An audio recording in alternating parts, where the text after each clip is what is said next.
배움을 즐기는 여러분, 환영합니다.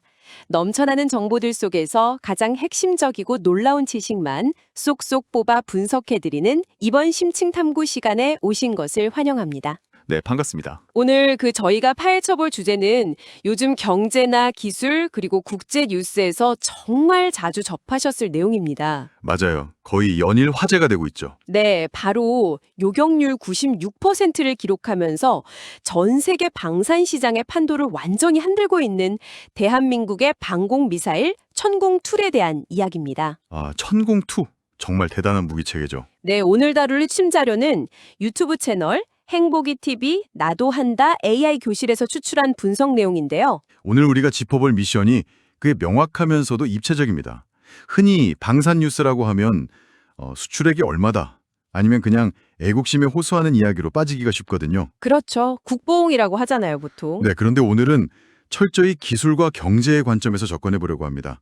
어떻게 수입에만 의존하던 국가가 글로벌 방산 수출국으로 변모했는지, 또 천공2에 숨겨진 세 가지 핵심 AI 기술이 무엇인지 해보해 볼 거고요. 네. 그리고 이 산업의 성장이 우리 세대의 자산 관리나 다음 세대의 일자리에 어떤 의미를 가지는지까지 입체적으로 짚어보겠습니다. 좋습니다. 자, 이제 본격적으로 파헤쳐보죠. 기술 분석 들어가기 전에 이 상황이 얼마나 극적인 반전인지 짧게 좀 짚고 넘어가고 싶어요. 역사적인 맥락 말씀이시죠? 네, 50여 년 전 베트남 전쟁 당시 참전용사분들 증언을 보면 우리는 미군의 M16 소총과 수류탄으로 싸웠다 이렇게 회고하시거든요. 네, 당시엔 무기를 전적으로 미국 등 외부에 의존했으니까요. 그런데 지금은 사우디아라비아나 아랍에미리트 같은 중동의 부국들이 한국 미사일을 제발 빨리 보내달라 이러면서 러브콜을 보내고 있단 말이죠. 이 대비가 진짜 너무 호기심을 자극하더라고요. 이걸 더 큰 맥락과 연결해보면 정말 의미심장합니다. 무기 수입국에서 글로벌 수출국으로의 전환이라는 게 단순히 물건을 파는 게 아니거든요. 그럼 어떤 의미가 더 있는 걸까요? 방공망이라는 건 한 나라의 영공을 지키는 가장 핵심적인 안보 자산입니다. 중동 국가들이 한국 시스템을 앞다투어 요청한다는 건 자국의 안보 패러다임을 한국 기술력에 의탁하겠다는 뜻이죠. 아, 신뢰 차원이 다르네요. 맞습니다. 참전 용사분들이 이제야 진정한 자주국방을 이뤘다 이렇게 말씀하시는 것도 전쟁으로 폐허가 됐던 나라가 최첨단 안보 파트너로 우뚝 선 이 역사적 대반전 때문일 겁니다. 청취자 여러분들도 이 대목에서 약간 감정적인 쾌감이 느껴지실 것 같아요. 하지만 여기서부터 진짜 흥미로워집니다. 기술적인 부분으로 들어가는 건가요? 예, 천궁2가 단순한 화약 터지는 미사일이 아니더라고요. 원문 자료를 보면 이건 고도화된 AI 기반 방공 시스템이라고 강조하고 있어요. 정확합니다. 천궁2의 96% 요격률은 폭발력이 아니라 바로 그 AI 기술에서 나옵니다. 자료에서 세 가지 핵심 기술을 설명하던데 하나씩 상세히 좀 해설해 주시죠. 첫 번째가 뭐였죠? 첫 번째가 바로 AI 표적 분석 기술입니다. 현대전은 과거처럼 전투기 몇 대가 날아오는 게 아니거든요. 네, 뉴스 보면 막 드론도 날아오고 미사일도 날아오고 복잡하더라고요. 그렇죠. 드론, 순항미사일, 탄도미사일이 동시에 날아올 때 AI가 이걸 실시간으로 분석합니다. 분석해서 어떻게 하는 거죠? 가장 위험한 목표, 가장 가까운 목표, 가장 빠른 목표의 우선순위를 즉각적으로 자동 판단하는 원리예요. 아, 그러니까 레이더 화면 보고 사람이 저거 먼저 쏴라 이렇게 지시하는 게 아니군요. 사람이 판단하기엔 속도와 변수가 너무 많습니다. AI가 1000분의 1초 단위로 궤적을 계산해서 타겟을 고정하는 거죠. 대단하네요. 그럼 두 번째 기술은 뭔가요? 이 AI가 완벽하게 계산하려면 당연히 완벽한 데이터가 필요하겠죠. 그래서 두 번째 기술인 360도 다기능 레이더가 등장합니다.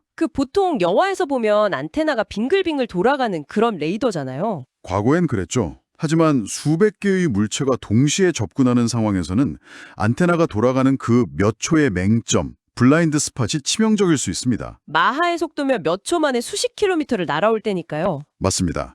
그래서 천궁2의 레이더는 물리적으로 회전하는 게 아니라 360도 전 방향을 동시에 감시합니다. 안테나는 가만히 있는데 사방을 다 본다고요? 네, 전자적으로 빔을 쏘아서 전 방향을 실시간으로 감시하는 거죠. 수백 개의 타겟이 접근해도 이 압도적인 정보 처리 능력을 바탕으로 AI가 모든 걸 실시간 분석해냅니다. 눈과 뇌가 완벽하게 실시간으로 연동되는 거네요.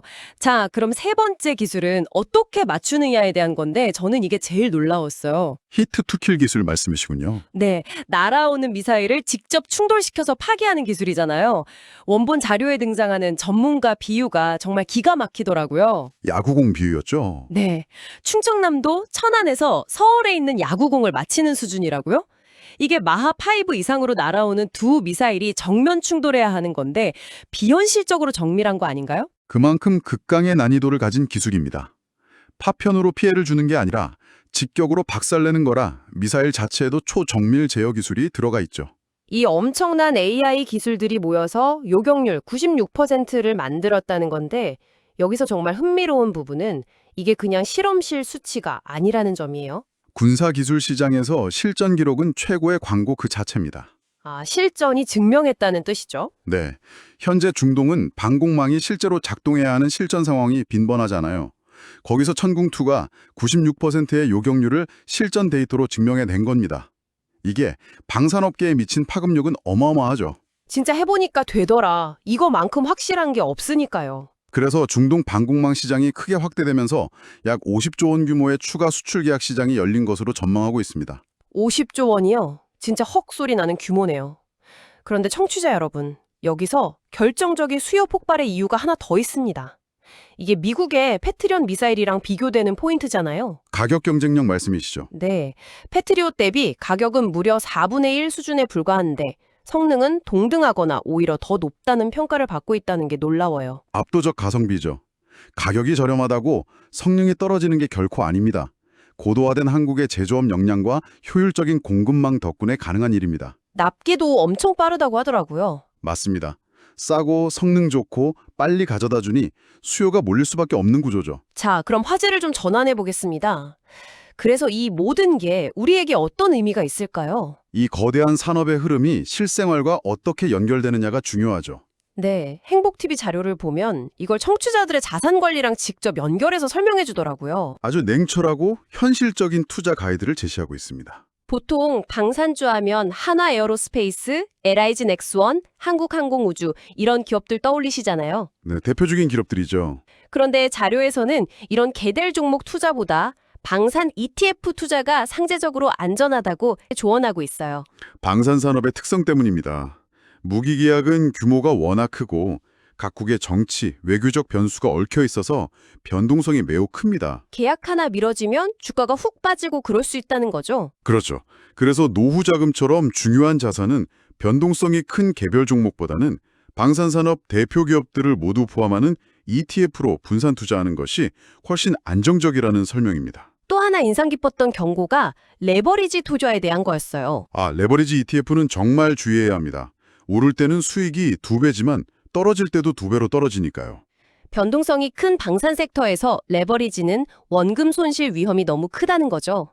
일반 ETF에 시간을 두고 분할 투자하는 게 현명한 전략인 것 같습니다. 투자 측면 외에도 사회적, 미래적 가치 분석도 짚어볼 만합니다. 그 일자리 이야기요?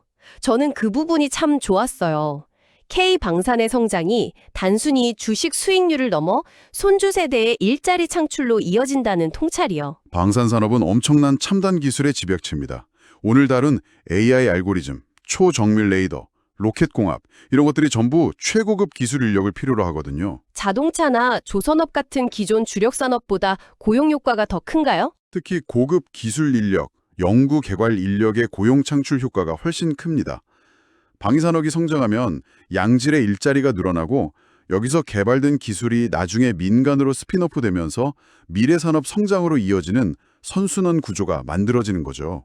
단순히 미사일 잘 파는 걸 넘어서 미래 세대의 먹거리까지 만들어내는 거네요? 네, 투자와 일자리, 그리고 기술 성장이 하나로 맞물려 돌아가는 겁니다. 오늘 이야기 쭉 정리해보면 전쟁이라는 것 자체는 분명한 비극입니다. 하지만 대한민국의 AI 첨단 방산 기술인 천궁2가 세계 곳곳에서 무고한 생명을 지키고 있다는 사실은 참 긍정적이고 양면적인 가치를 지니고 있네요. 70대 참전용사분들이 피땀 흘려 지켜낸 나라가 이제는 그 첨단 기술로 세계 평화와 방어 체계에 기여하고 있다는 메시지가 참 따뜻하게 다가옵니다. 그런데 이 지점에서 아주 중요한 질문이 하나 생깁니다. 어떤 질문이죠? 오늘 본문에서 다룬 AI의 우선순위 자동 판단 기술에서 한 걸음 더 나아간 고민인데요. 네, 아까 천분의 1초 단위로 AI가 계산한다고 하셨죠. 네, 위험을 판단하고 요격 우선순위를 결정하는 과정을 점차 AI가 주도하게 된다면 미래의 방어체계에서 기계의 빠른 판단과 인간의 최종 통제권 사이의 균형은 과연 어떻게 맞추어야 할까요? 아, 기계에게 완전히 발사 버튼을 넘겨줄 것이냐, 아니면 인간이 마지막 통제권을 줄 것이냐. 속도는 기계가 압도적으로 빠를 텐데 참 어려운 딜레마네요. 청취자 여러분 스스로 한 번쯤 깊이 고민해 볼 만한 도발적이고 훌륭한 질문입니다. 기술이 발전할수록 우리가 반드시 마주해야 할 윤리적, 철학적 숙제이기도 하죠. 맞습니다. 이번 심층 탐구가 청취자 여러분의 지적 호기심을 꽉 채워드리는데 도움이 되었기를 바랍니다. 일상에서 K방송 뉴스를 접하실 때 오늘 저희가 나눈 이 첨단 AI 기술과 일자리 그리고 통제권에 대한 이야기들을 한 번쯤 떠올려 보시기를 권유해 드립니다. 오늘 함께 해주셔서 감사합니다. 감사합니다.